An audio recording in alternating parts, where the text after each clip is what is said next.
Well, to me, it's really a field of dreams. The location is terrific, the view, and when you really look at the topography of the land, I mean, this facility is tiered, so you could be on a higher level watching 4 games, and then you could go down to another level, to another quad, and watch games at a different level. But I think it's just the overall appearance of the facility that it's really intriguing, and I think people are really gonna like it when they get out here. Yeah.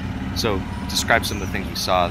A lot has happened just in the last 2 weeks. It has. I mean, as you had mentioned, it's starting to take shape. When you see light poles going up, you see fencing going up, dugouts, even the start of a concession stand.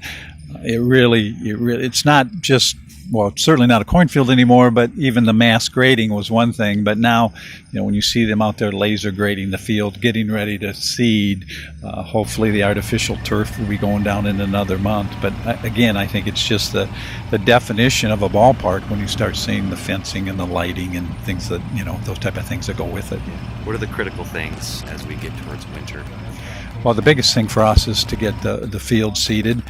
We have 8 fields plus, of course, the miracle field in phase 1, but the outfields will have regular grass. So we've got a window that's closing quickly that these fields have to be seeded, but by Saturday they will have 6 of the 8 done, and if things go well, I would hope by sometime next week we'll have all 8 of those. We really got a break with the weather. I know we had some bad weather, but boy, the last week or so, and it sounds like even in the extended forecast we're going to get some more really, really good weather. So I would say that's probably the biggest thing for us right now, is just to make sure those fields get seeded and that they take, because obviously we want the outfields in good shape before we start playing on them next spring. So this is a really kind of exciting transition from, you're starting to build a facility, get it along, and at the same time you have to start planning to use the facility. How do you guys approach looking at next year and being ready to start booking events out here?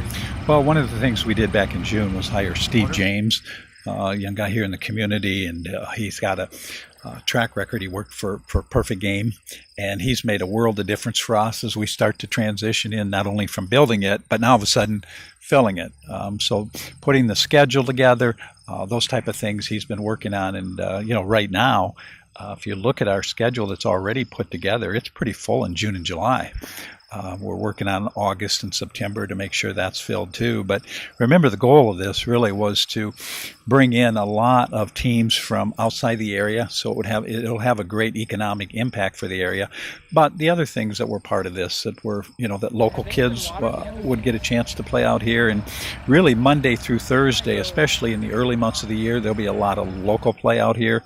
And then, of course, you add in the League of Dreams and the Miracle Field for persons with special needs and disabilities. It's we've always, pardon the pun, but kind of called it the 4 bases, that equal this facility, and they're really all starting to come together, and it's exciting. We have a lot of work to do. We were talking earlier that we've been selling, the capital campaign, but now we got to go from the capital campaign pretty soon to just selling regular advertising at the facility, which obviously will go a long way to making sure it's a successful operation.